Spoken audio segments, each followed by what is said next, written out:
Okay, so today's lesson, how y'all guys doing, by the way? Noah again here.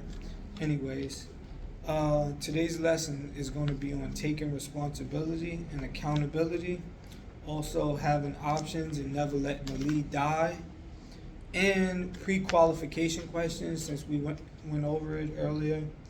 Uh, Being mentally tough and emotionally tough. So that plays a big role too. And having reasons to get out your bed when you have no reasons, or you feel like you have no reasons, or you just beat down and discouraged. So yeah, let's get into it. So to be successful in this, or to even get clients or whatever, you have to take responsibility. Responsibility that you write back on time, that you respond to these people when they ask you questions. Like, you can't have somebody sitting there for 2 hours on a question that they ask that's important to them. You know, if they ask you, when is this available, and you say it's available right now, and they say, hey, can I go view this tomorrow or today, or when are you available, and you're not responding in a timely fashion, they're going to leave and they're going to go to somebody else.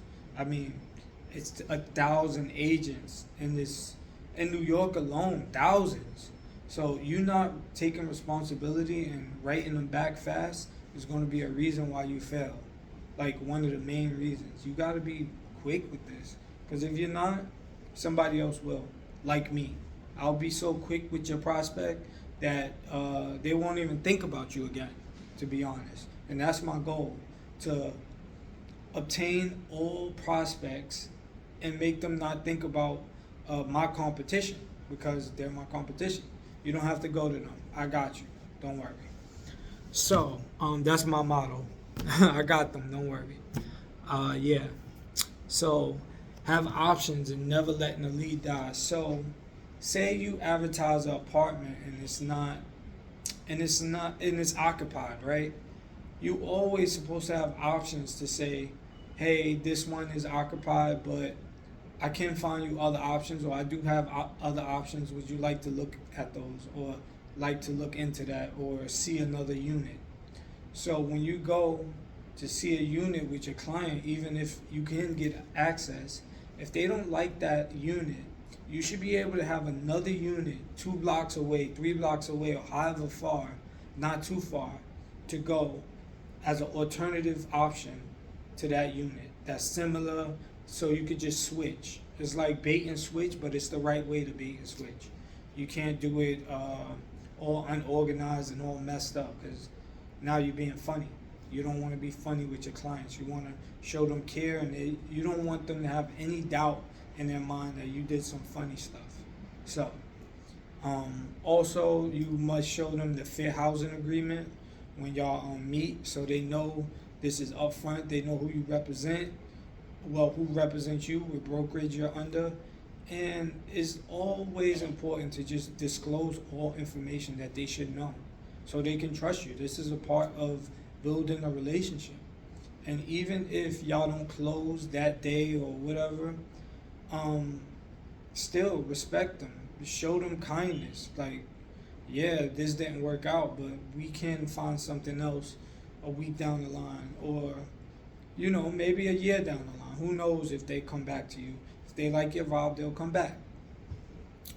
Okay, so yeah, being mentally tough, and emotionally tough. So this happened to me the other day. I had a prospect that I really thought was promising, and I contacted the landlord, and the landlord didn't write me back right away.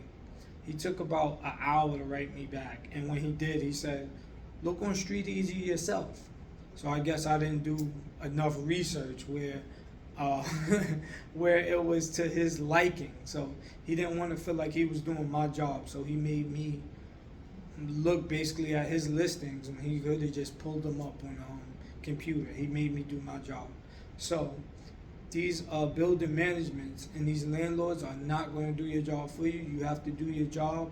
You have to be mentally tough when they tell you stuff like that. You can't say, well, you can't go back at them, curse them out, or any of that stuff.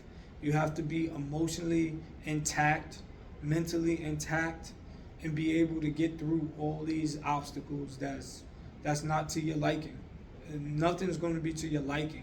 You know, I reckon that you have more stuff that you don't like in this world than you do. So just get over that. You don't like something, tough. Like you live in a world. This world, we adjust to things. We don't make them. You don't make it. You know. People like to say they made their path and they did this and they did that. I woke up at 5 in the morning and I did this. Millions of dollars, me, all me. No, somebody along the way helped them out. They had a team. Something happened. It wasn't just all them. Don't believe that stuff. You know, half of these people, they don't even know how to cook. I'm talking about, oh, they made it all on their own. Come on. That's one thing. Don't toot your own horn. You're not, you know, you might be good, work hard and all that, but you ain't all that. We're all special here. So, just be humble. That's the whole thing. Part of being emotionally stable and mentally stable is just being humble, and it's very important in this business and other businesses, just to be humble and love yourself and love the people around you. I mean, it costs nothing to give love. It costs a lot to hate. When you hate, that takes away from you, and hate begets hate. It never ends. Again, mentally, emotionally tough.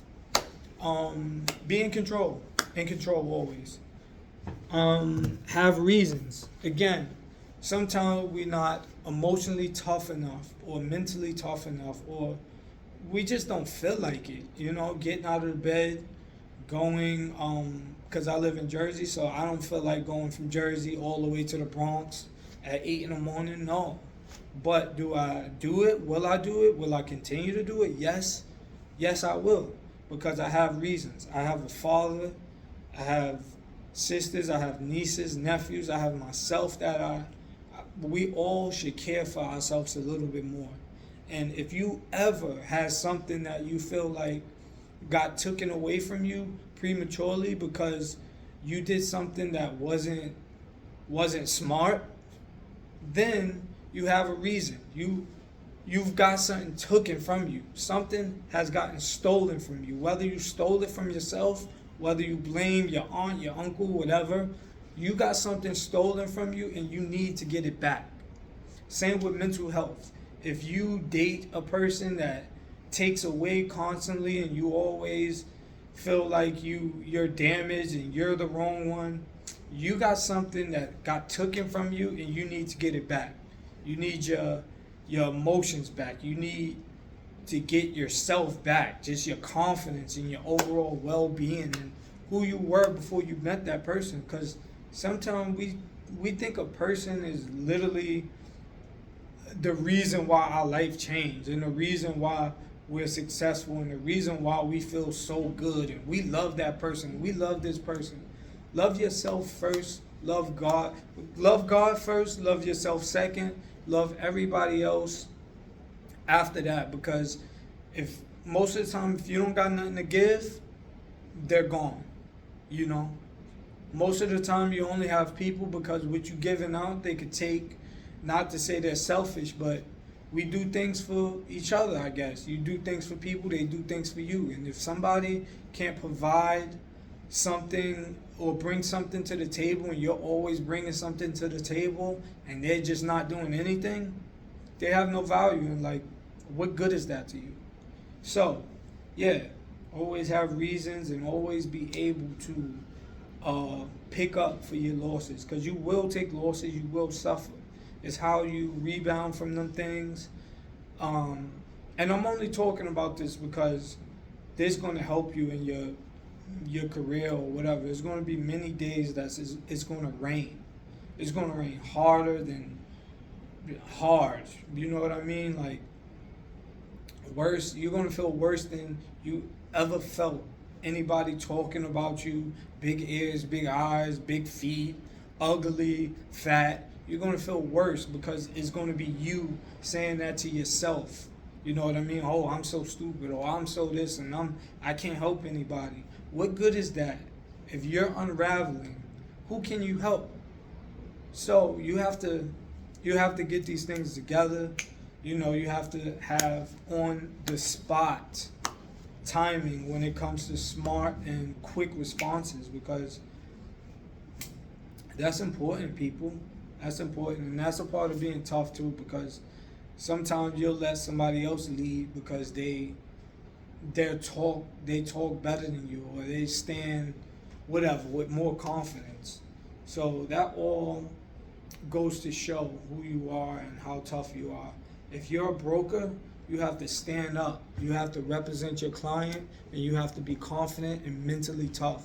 And they have to see that. It must radiate off of you.